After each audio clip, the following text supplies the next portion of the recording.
Asyhadu an la ilaha illallah wa la syarikalah wa asyhadu anna Muhammadan abduhu wa rasuluh. Allahumma salli ala sayyidina Muhammad wa ala ali sayyidina Muhammad amma ba'd. Alhamdulillahirabbil alamin. Hadirin yang dimuliakan Allah Subhanahu wa taala. Pertama marilah kita bersyukur pada Allah, sore hari ini kita kembali bisa ngaji. Setelah kemarin kita libur ya habis hari raya itu loh, kurban. Kita lanjut masih di bulan Dzulhijjah.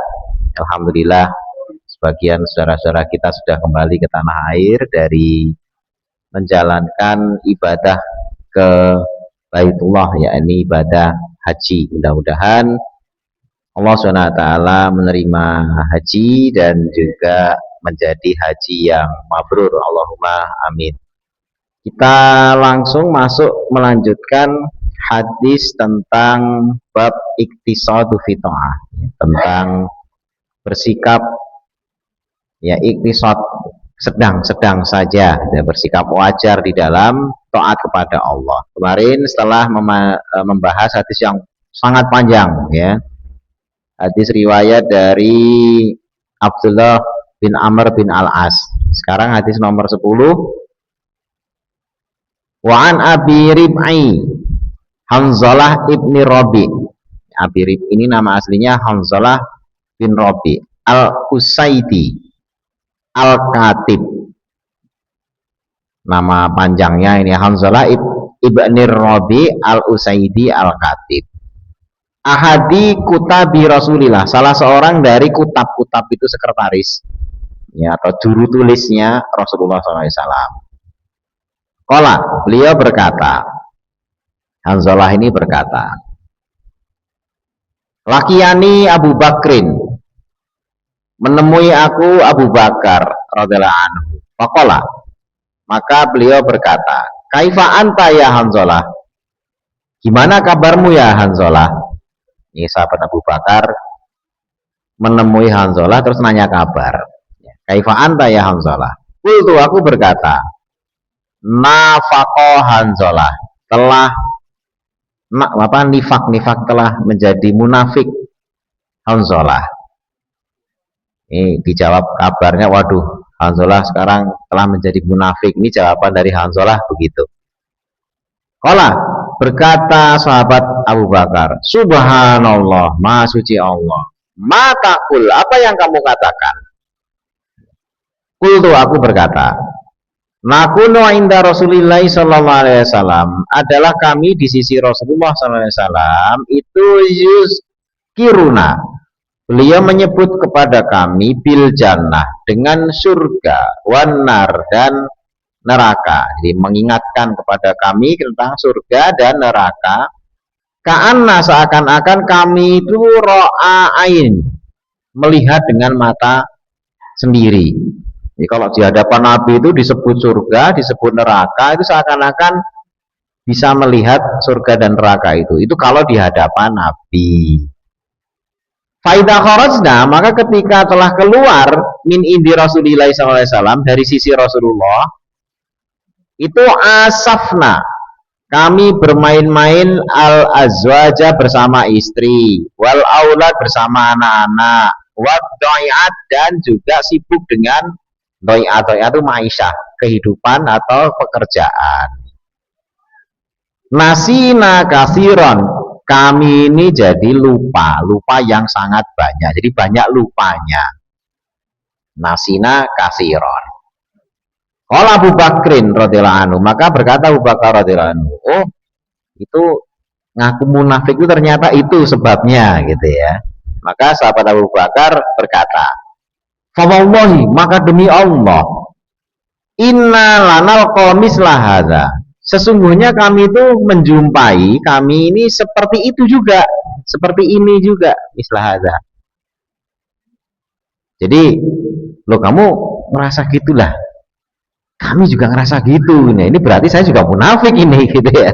Itu sahabat Abu Bakar. Fantolaktu, maka aku berangkat, ya, aku wa Abu Bakrin, dan Abu Bakar, Dakhalna ala Rasulillah sallallahu alaihi wasallam. Kami masuk ke rumahnya Rasulullah sallallahu alaihi wasallam. Fakultu, maka aku berkata, aku di sini Hanzalah.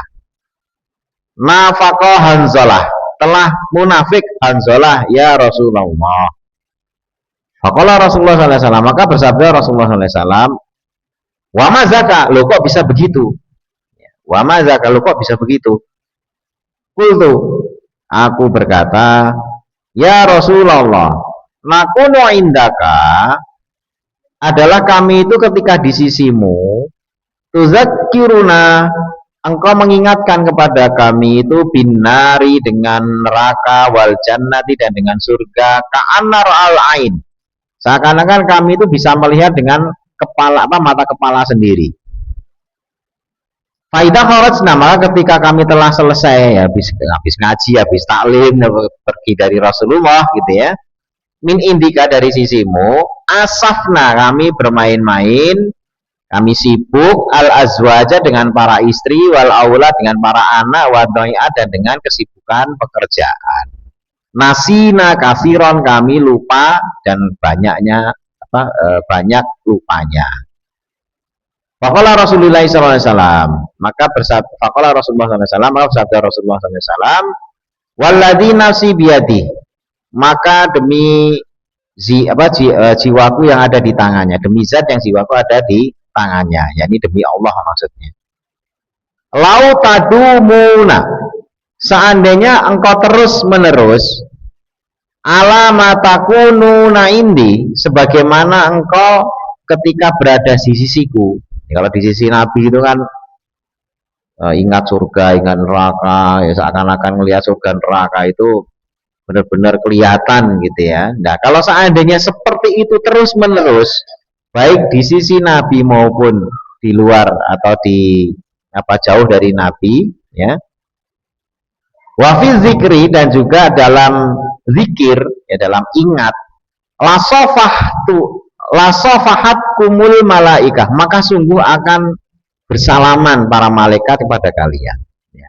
Ala fursikum, atas furusikum, furus itu tempat tidur, maksudnya ketika kalian berbaring di tempat tidur itu malaikat nyalami kalian, ya. Wafi turukikum, dan ketika di jalan-jalan kalian, ketika kalian berjalan.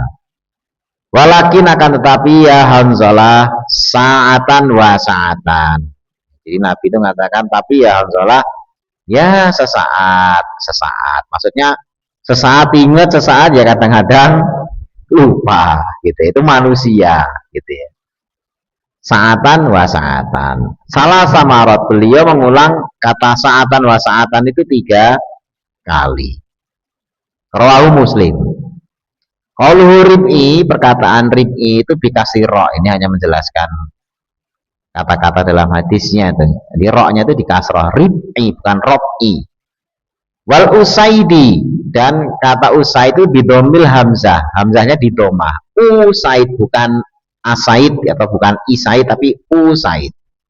Wafat hisin, dan sinnya di fathah. Kemudian waqalu asafna huwa bil ain, dia dengan ain. Wasin, dan sin muhmalah itu tidak ada titiknya, jadi bukan shin tapi sin.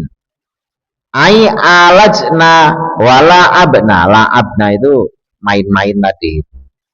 Doiat, kata doiat itu artinya ma'ayis itu penghidupan.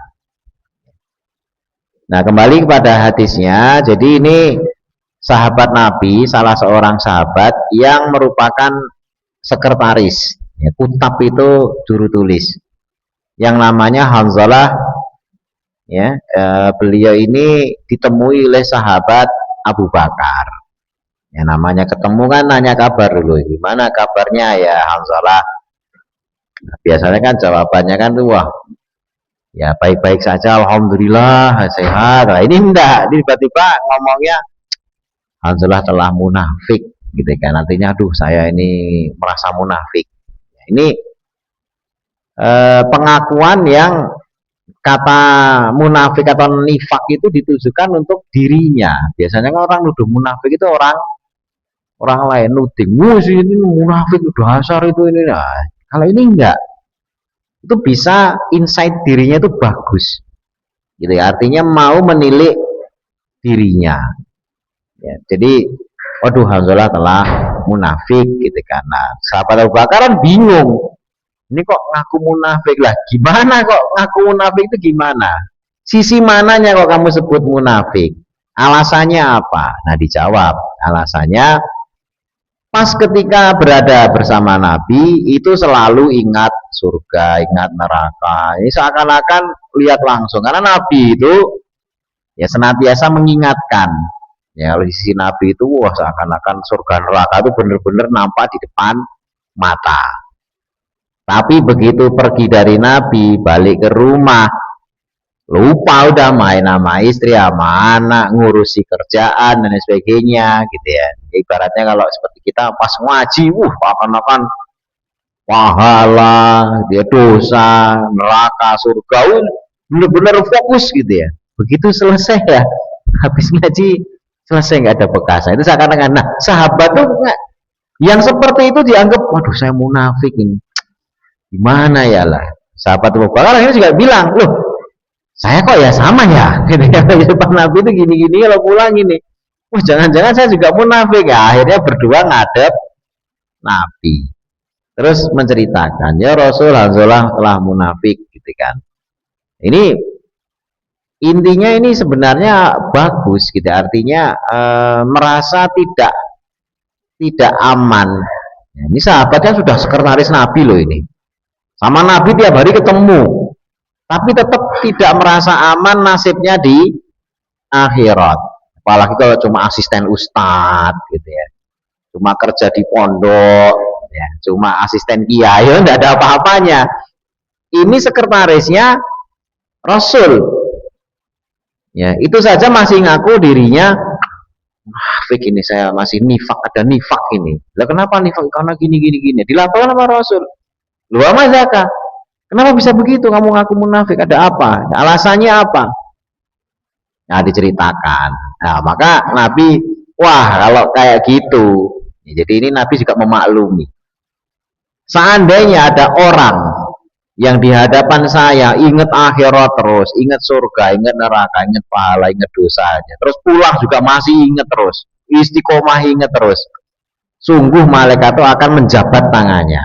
Pas tidur pun tetap dijabat sama malaikat, pas jalan pun dijabat oleh.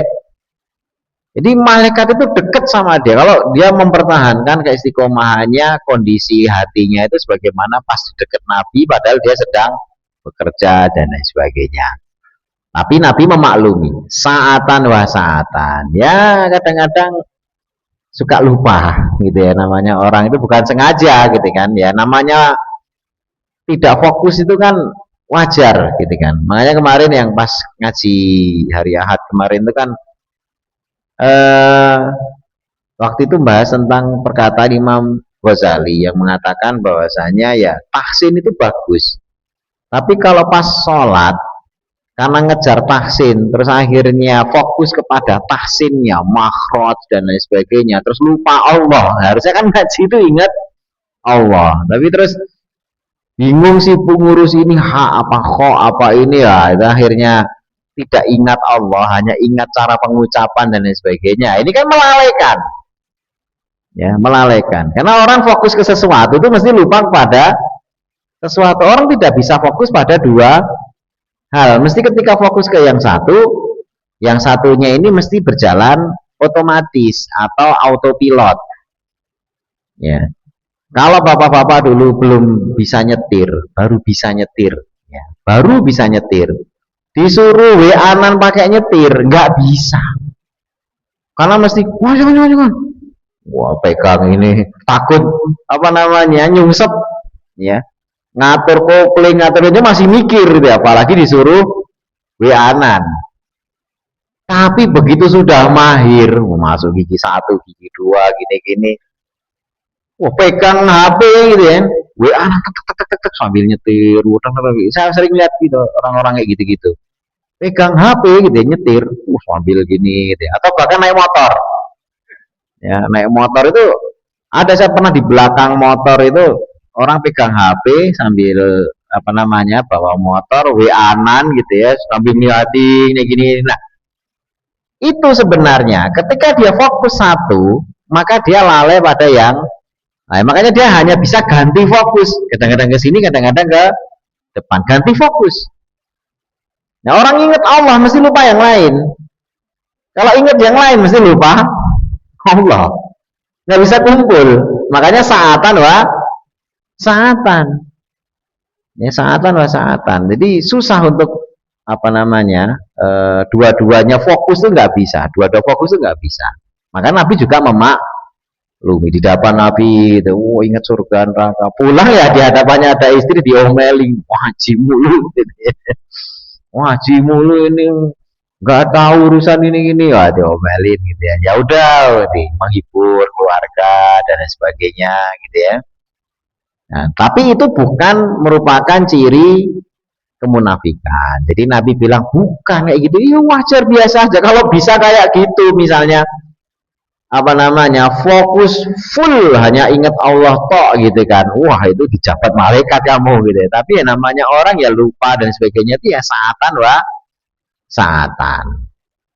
Nah ini penting yang fokus atau yang menjadi inti nasihat pada kita itu adalah bagaimana orang sekelas sahabat yang telah menjadi sekretarisnya Nabi itu saja tidak merasa aman dari nifak. Ya, justru orang-orang beriman yang sungguh-sungguh beriman itu tidak pernah merasa aman dengan keimanannya. Dia selalu mempertanyakan, saya ini benar-benar iman apa enggak? Karena orang yang tidak, ya orang yang merasa aman dari makar Allah itu sebenarnya dia sedang berada dalam bahaya. Ya, orang yang tidak aman dari makar Allah, dia itu sedang dalam bahaya. Merasa dekat, tapi cuma sok dekat, sok akrab sama Allah. Padahal jauh. Nah, itu bahaya. Jadi kan apalagi sampai, oh saya tiap hari di pondok, ini kiai, nggak mungkin saya bisa tersesat loh. Di zaman Nabi itu orang murtad itu ada. Orang yang telah jadi sekretaris Nabi murtad aja ada. Kemarin kita udah barusan bahas. Ya, sudah jadi sekretarisnya Nabi, nyatet wahyu. Murtad itu ada ya, jangankan kita di lingkungan kiai santri lo kiainya sendiri aja kepleset bisa ya, santri-santrinya dicabuli ya gitu kan kepleset gitu kan. Nah itu hal-hal yang bahwasanya tidak ada seorang pun yang bisa merasa aman bahwasanya imannya pasti nanti akan bertahan sampai mati. Siapa yang jamin? Nah tipe sahabatnya adalah tipe yang selalu mengawasi dirinya. Dia nggak pernah nuding orang. Wah si fulani munafik nih ya. Menilai orang, sibuk enggak, dia sibuk menilai dirinya sendiri. Kalau sibuk fokus ke diri, tidak akan sibuk ke orang lain. Nah, orang nggak bisa fokus ke dua titik. Sibuk menilai dirinya. Saya sudah bagus belum ya? Saya udah benar-benar iman belum ya? Itu tidak akan sempat melihat aib orang. Ya, sama halnya ketika dulu ada cerita itu ya. Di masjid ini ada orang yang gini nggak ada beres ini masjid ini orangnya semuanya nggak masalah semua nih orangnya ya, dia nuding orang gitu ya. Terus akhirnya disuruh dah gini aja, kamu ambil air segelas ya, kamu isi penuh. Nah pas banyak orang di masjid, kamu bawa gelas ini keliling 7 kali masjid, tapi jangan tumpah ya. Maksudnya apa? Ya udah pokoknya keliling dulu. Wah ada dia bawa gelas penuh keliling masjid 7 kali. Udah selesai dah, nah, ditanya. Tadi banyak orang di masjid kan? Iya. Ngapain aja orang di masjid? Apa ya? Lo kamu kan di masjid. Sekali putaran berapa lama ya? Tadi sekali putaran 5 menit 7 kali ya, hampir setengah jam. Lah ngapain aja orang di masjid? Ya nggak tahu lah, saya fokus biar nggak jatuh lah itu. Karena fokus lihat sesuatu, ya maka ada orang di masjid yang kayak apapun kelakuannya kamu nggak lihat karena fokusnya kepada gelas yang jangan sampai tumpah ya. Tapi kalau dia nggak fokus, dia ngelihat si ini nih si itu orangnya gini, wah ya yang itu wah nggak beres yang itu, wah kalau yang itu anaknya itu tuh, wah yang ini istrinya kayak gini nih, itu dingin semua orang semasjid ya, karena fokusnya ngelihat orang. Ya, tapi kalau tadi yang bawa air tadi itu kan dia fokusnya ketika ditanya orang semajid ngapain, ya nggak tahu saya. Ya sesudah, maka cari kesibukan yang tidak membuat kamu sempat melihat aib orang lain. Ya kesibukan apa itu? Ya jangan terus ngawasi air, jangan gitu ya. Apa yang kurang kerjaan? Ya kesibukannya apa? Menguliti aib sendiri. Ya itu aja seharian kalau jujur banyak. Banyak itu, wah saya masih gini, saya mau gimana ya caranya biar saya apa namanya lebih baik dan sebagainya. Udahlah dari yang sepele dulu. Hafalan Quran nambah berapa ayat? Ah itu aja dulu. Gitu ya. Umur tambah. Sehari ini nambah satu ayat enggak? Wah enggak juga, ya udah. Coba seminggu ini nambah seayat. Belum tentu kita seminggu nambah seayat. Ya. Setahun itu berapa minggu? 52 minggu. Harusnya kalau seminggu satu ayat, kita dalam setahun nambah 52 hafalan ayat. Tapi udah nambah belum? Belum, itu setahun lewat. Ya jangan terus di apa namanya sehari seayat aja. Itu susah. 365 ayat nambah. Itu hebat itu. Udahlah nggak usah terlalu sehari seayat.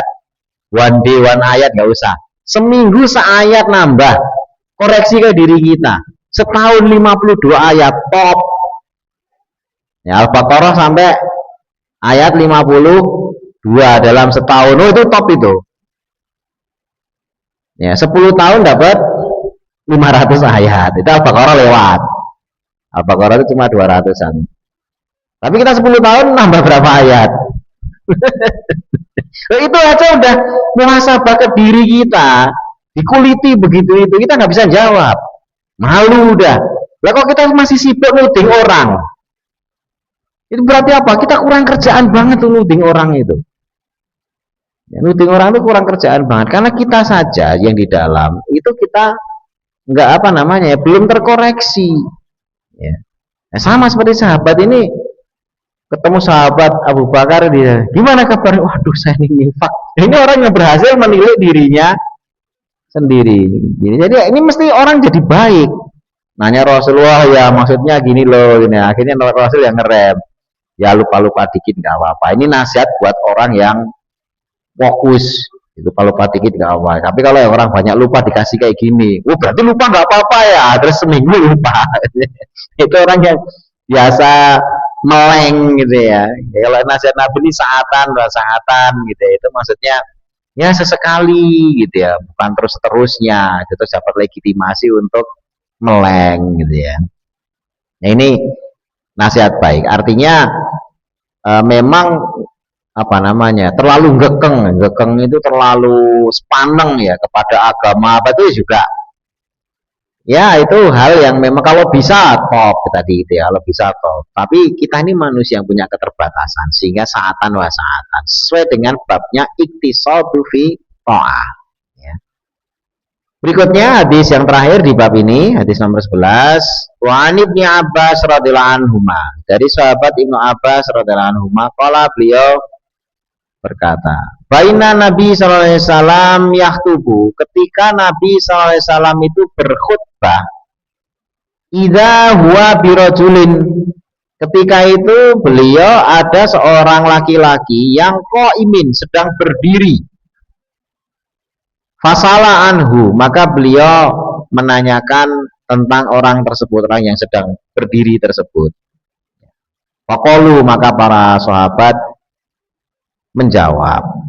Jadi ketika beliau khutbah itu ada orang kok berdiri, beliau menanyakan, maksudnya menanyakan kondisinya. Ini berdiri ngapain nih orang ini gitu ya. Maka dijawab itu siapa dan sebagainya kan ditanyakan. Para sahabat menjawab Abu Israil. Nama dia itu Abu Israil. Nadara ayaku mafi syamsi. Dia telah nadar akan berdiri di terik matahari. Ya, ayaku mafi syamsi walayak uda dan tidak akan duduk walayastazila dan tidak akan berteduh jadi nadarnya itu berdiri di bawah sinar matahari tidak akan duduk tidak akan berteduh walayatakalam dan tidak akan ngomong ini apa ya topo apa orang Jawa itu kan suka topo gitu ya wala yatakallam wa yasuma, dan akan berpuasa terus. Faqala Nabi sallallahu alaihi wasallam, maka bersabda Nabi sallallahu alaihi wasallam, muruhu, ya muruhu falyatakallam, ya lewatlah kepadanya atau beritahukan kepadanya, falyatakallam, maka hendaknya dia berkata-kata. Jadi kan dia pengennya diem terus, ya nasihati dia, ya, datang pada dirinya terus omonglah, ya, artinya falyatakalam, hendaknya dia berkata-kata, wal yastadillah, dan hendaknya dia berteduh, wal yakut, dan hendaknya dia duduk, wal yutimma saumahu, dan hendaknya dia menyempurnakan puasanya. Rawahul Bukhari. Mereka di sini Imam Bukhari. Jadi ini kejadiannya pas beliau khutbah tuh, lihat ada orang berdiri di bawah terik matahari kepanasan, nggak ngomong, ya. Akhirnya itu siapa itu orang? Kok kayak gitu tuh maksudnya apa? Ternyata orang ini nadar, mungkin punya sesuatu keinginan, kalau saya tercapai ini itu maka akan, nah akhirnya ternyata tercapai, terus nadarnya dituruti, ya. Tapi isi nadarnya itu berdiri di bawah terik matahari, tidak berteduh, tidak akan duduk, tidak akan ngomong, ya, dan puasa. Maka Nabi SAW mengatakan suruh ngomong, artinya disuruh melanggar nadarnya. Ngomong aja, ini kan. Terus berdiri suruh duduk, ya. Terus suruh berteduh. Ya, suruh ngomong, suruh duduk, suruh berteduh. Tapi puasanya lanjut nggak apa-apa. Jadi nazar puasa itu lanjut nggak apa-apa. Nah itu menunjukkan bahwa nazar itu jangan sembarang nazar. Ya, nazar itu harus sesuatu yang syar'i. Tidak boleh nazar sesuatu yang membahayakan atau yang tidak syar'i. Misalnya, saya kalau akan sudah tercapai cita-cita saya akan tidur bersama buaya. itu kan nggak syar'i, cari mati gitu ya. Buaya lapar sih sekalian gitu ya. Atau saya akan ini yang sifatnya membahayakan nyawanya. Ya, kalau ini tadi kan berdiri, ya, ini maksudnya apa gitu kan? Kayak kalau ini model apa namanya? Rahwana, kisah Rahwana ya. Rahwana itu ketika dia apa namanya awal-awal kisah itu dia taatnya pada dewa-dewa kayak apa. Akhirnya bertapa ribuan tahun apa berapa tahun berdiri sampai menggetarkan kayangan ya gitu. Tapanya itu kaki diangkat satu, berdiri udah nggak makan nggak minum, diem aja lah. Kalau orang Islam mau ikut-ikutan kayak gitu ini dari mana caranya? Saya pengen menggetarkan arsnya Allah. Wah ini ya, kalau mau menggetarkan arsnya Allah itu cukup ucapkan kalimat apa? Untuk menggetarkan arsnya Allah, la ilaha illallah. Ya, tidak ada satu kalimat ya terucap la ilaha illallah kecuali arsnya Allah itu bergetar dan tidak akan berhenti sebelum orang yang mengucapkan itu diampuni dosanya. Itu hadis dari Rasulullah SAW. Jadi setiap kali kita mengucapkan la ilaha illallah itu menggetarkan ars, yang getarannya tidak akan berhenti kecuali Allah, sebelum Allah mengampuni dosa orang yang mengucapkan. Jadi kalau pengen menggetarkan arsnya Allah itu kalimat tahlil la ilaha illallah, ini lagi getar diampuni ya biar nggak getar gitu loh. Jadi intinya la ilaha illallah itu penghapus dosa, ya menghapus dosa. Nah makanya nazar dan sebagainya harus dipilih hal-hal nazar yang baik, ya hal-hal nazar yang baik. Sedekah boleh nggak? Boleh, cuma sebaiknya nazar itu jangan amalan-amalan yang apa namanya ya, amalan-amalan yang sifatnya kayak ibadah mahdhah, ya karena ini anjuran walaupun itu boleh kalau kan tadi sama syar'i gitu kan. Karena begini, kesannya dia baru mau sedekah kalau apa keinginannya dituruti, jadi seakan-akan transaksi walaupun itu boleh. Misalnya Ya Allah, saya mohon padamu ya Allah, anak saya yang nomor sekian biar jadi anak yang sukses, wisuda segera selesai, segera selesai, wisuda dapat pekerjaan. Nanti kalau anak saya bekerja, saya akan sedekah ke panti yatim sekian. Nah, itu kan bagus tuh, nazarnya bagus. Apa nggak boleh? Oh, boleh. Cuma masalahnya kesannya itu, loh, kalau cuma mau sedekah, loh kamu kan sekarang punya duitnya, ngapain nunggu anak kamu? Jadi kayak transaksi gitu loh. Ya transaksi. Tapi walaupun itu boleh, gitu ya. Makanya disebutkan orang nazar yang kayak gitu-gitu seperti orang pelit, orang kikir yang baru melakukan amal baik kalau keinginannya dituruhi atau ditransaksikan gitu ya. Makanya sholat misalnya saya, dan itu dilarang. Yang dilarang itu nazar untuk amalan wajib. Ya, kalau amalan sunnah oke-oke aja. Amalan wajib itu gini. Saya akan haji kalau keinginan saya sudah terturuti, anak saya udah semuanya mentas. Itu nggak boleh itu. Itu nazar ngawur. Ya. Kelihatannya bagus. Saya akan naik haji kalau anak saya semuanya sudah mentas, sudah nikah. Nggak boleh loh, haji itu ada kaitannya sama anak kamu selesai nikah atau sudah mentas, sudah kerja, nggak ada kaitannya. Begitu punya duit ya wajib. Begitu mampu saatnya misalnya harus berangkat ya berangkat. Nggak ada alasan. Wah, ya anak saya yang nomor 3 belum nikah, belum, nggak ada urusannya. Makanya nggak boleh haji kok dinadarkan. Ya. Kecuali haji yang kedua misalnya itu ya, itu silakan aja, udah haji kok. Tapi kalau yang haji yang pertama yang sudah itu kewajiban, ya begitu punya duit nggak peduli anaknya kayak apa, itu sudah wajib. Ya sudah wajib. Nah, itu hal-hal yang perlu diperhatikan di dalam nazar. Nah, yang dilarang itu adalah tadi yang maksiat, yang membahayakan dan lain sebagainya. Makanya nazar itu walaupun boleh tadi, serba nggak nyaman. Yang maksiat-maksiat yang ini nggak boleh, yang amalan-amalan walaupun boleh itu nggak disukai. Maka nazar itu nggak disukai sebenarnya. Nazar itu nggak terlalu disukai. Kenapa? Seperti mentransaksikan sesuatu, gitu ya. Kalau mau berbuat baik saja. Gitu kan. Artinya ya tadi itu mau sedekah aja, nggak usah nunggu. Kalau anak saya lah mensyaratkan, gitu kan. Walaupun itu boleh. Dan ketika nazar itu sudah diucapkan, dia harus menepati ya nazarnya tersebut. Kalau misalnya seperti tadi diperintahkan oleh Rasul untuk tidak menjalani, maka ini dikafarohi. Ya, harus kafaroh. Sama seperti ketika ada 3 orang yang mereka itu bersumpah, saya nggak akan nikah, nazarnya gitu. Karena melihat Rasul itu adalah orang yang taat, orang yang soleh. Ya, dia menganggap, nikah ini mengganggu saya ibadah. Udah, saya nggak akan nikah selama-lamanya. Saya akan puasa terus, nggak akan pernah siang itu buka. Saya akan tiap malam melek terus, nggak akan tidur. Nah, ini kan sumpahnya seseorang. Masa sabda Nabi, saya orang paling takwa, tapi saya nikah. Saya orang paling takwa, tapi saya juga malam tidur. Ya, dan saya juga puasa, tapi ada bukanya juga.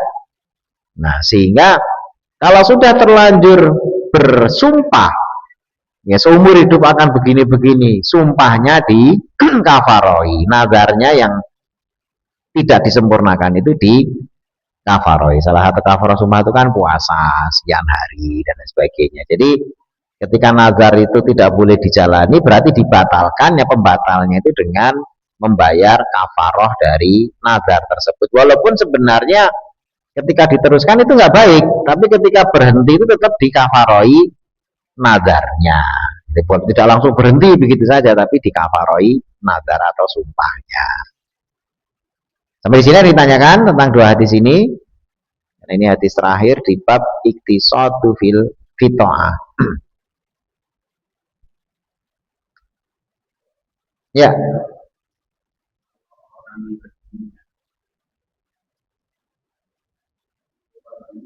Ya. Belum, ya.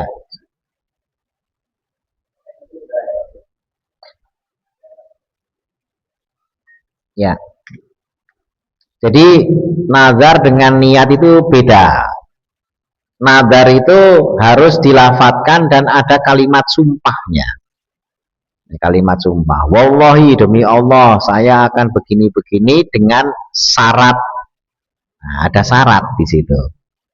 Kalau niat sesuatu, ya semua amalan itu dengan niat gitu ya. Boleh dilafat, boleh tidak. Tapi kalau nazar itu dilafatkan. Nazar dilafatkan. Kenapa? Karena nazar itu ketika yang bersangkutan belum sempat menjalani nazarnya, maka ahli warisnya wajib melakukan. Contoh, kan ada kurban yang dinazarkan.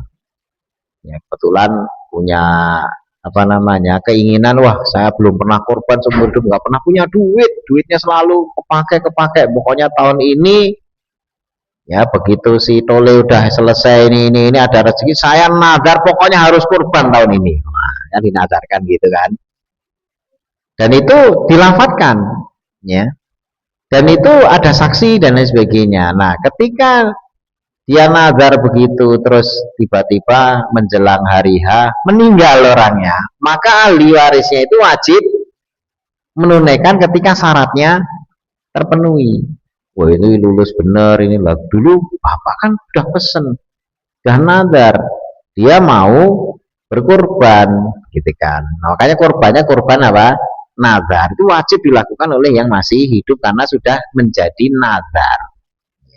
Tapi kalau nggak nazar ya nggak harus dijalani gitu ya. Makanya nazar itu dilafatkan dan ada yang mengetahui agar nantinya kalau dia terjadi apa-apa itu ahli warisnya itu bisa menjalankan nazar tersebut.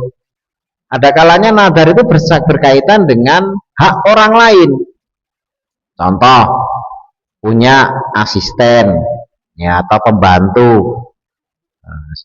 terus apa ngomong, nanti kalau saya ada rezeki gitu kan, misalnya ini mobil laku, udah saya nazar kamu anak kamu tak kasih ini. Nah itu kan ngomong tuh, dan itu ngomong kepada orang ya, berarti ada hak orang lain. Nanti tenang aja ini laku saya nazar, ingetin saya ya kamu tak kasih ini. Dan itu baiknya ada orang yang menyaksikan, karena begitu ini mobil laku belum dikasih orangnya meninggal, nggak ada saksi, orang yang minta ini kan jadi saya bener sumpah demi Allah bapaknya ngomong dia nazar begini, wah nggak bisa, ini ribut ya, ribut. Kalau nggak dikasih dosa itu, karena memang benar-benar diucapkan, cuma masalahnya nggak ada saksi ya. Makanya nazar itu kalau berkaitan sama orang lain, hak orang lain harus dipersaksikan biar nantinya ketika ada yang nuntut nazarnya karena memang tercapai apa yang di tadi mobilnya laku atau apalah itu kan, ternyata orang yang meninggal duluan, nah itu bisa ditagih gitu. Itu jadi memang bedanya bukan hanya sekedar niat tapi dilafatkan ya.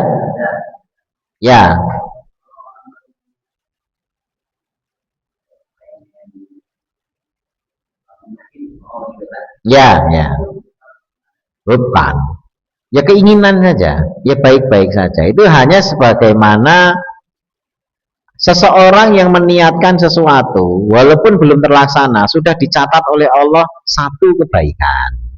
Tapi kalau tidak jadi dijalani, ya dia tidak dosa, dia dapat satu kebaikan itu doang. Tapi karena baru niat tok gitu. Kalau dijalani dilipat gandakan. Ya, sama halnya dengan orang baru niat melakukan keburukan, belum dosa.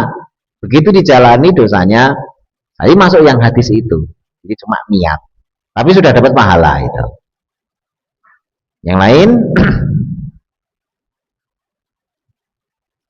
baik, bab ini sudah kita selesaikan, bab iktisadu fil fitoah, artinya dari banyak hadis yang sudah kita pelajari, Rasulullah SAW itu mengajarkan kepada kita dalam taat itu, karena kita tidak tahu umur itu sampai berapa, bisa jadi panjang, bisa juga pendek, taat tetap dijaga, amal ibadah tetap dijaga, tetapi niatkan ya, niatkan amalan itu untuk seterusnya. Bahkan ulama menasihatkan niatkan jangan hanya selama saya hidup, jangan ya. Jadi niat amal itu misalnya sholat jamaah ke masjid, mau dakwah, mau ngaji, niatnya Jangan cuma saya akan niat ngaji seumur hidup saya. Itu niat pendek.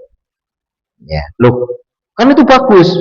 Ya bagus. Tapi ada yang lebih bagus. Niatkan sampai hari kiamat.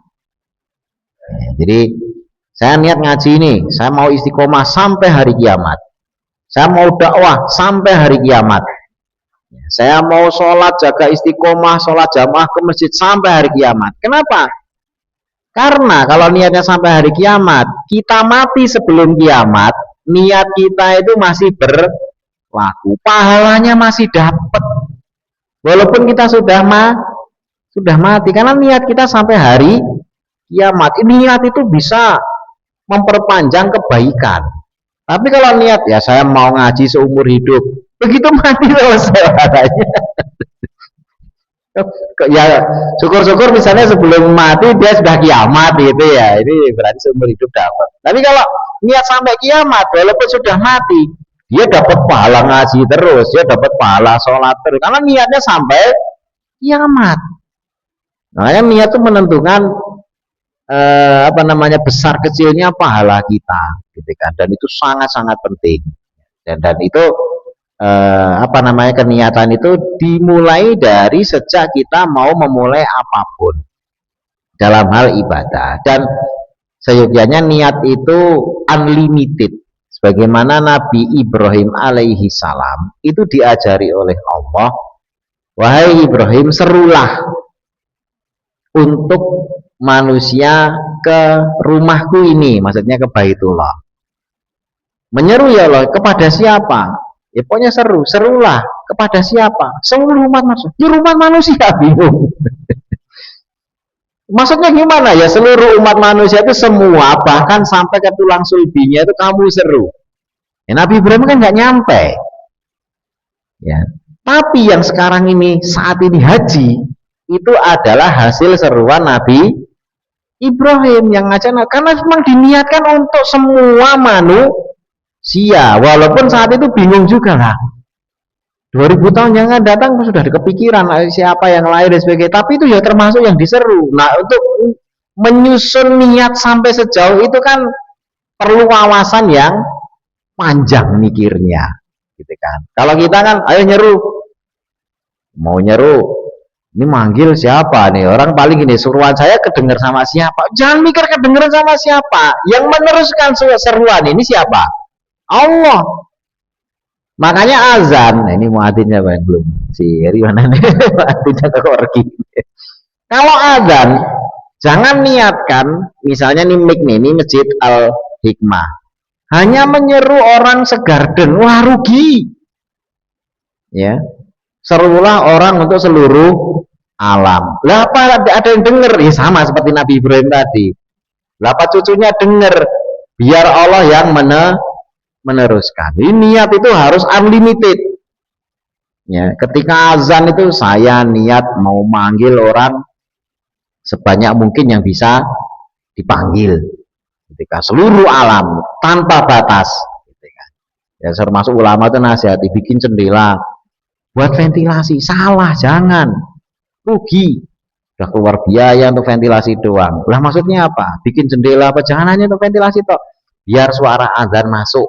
Wah itu apa, kita pernah bikin jendela punya niat begitu, mesti kelewat itu.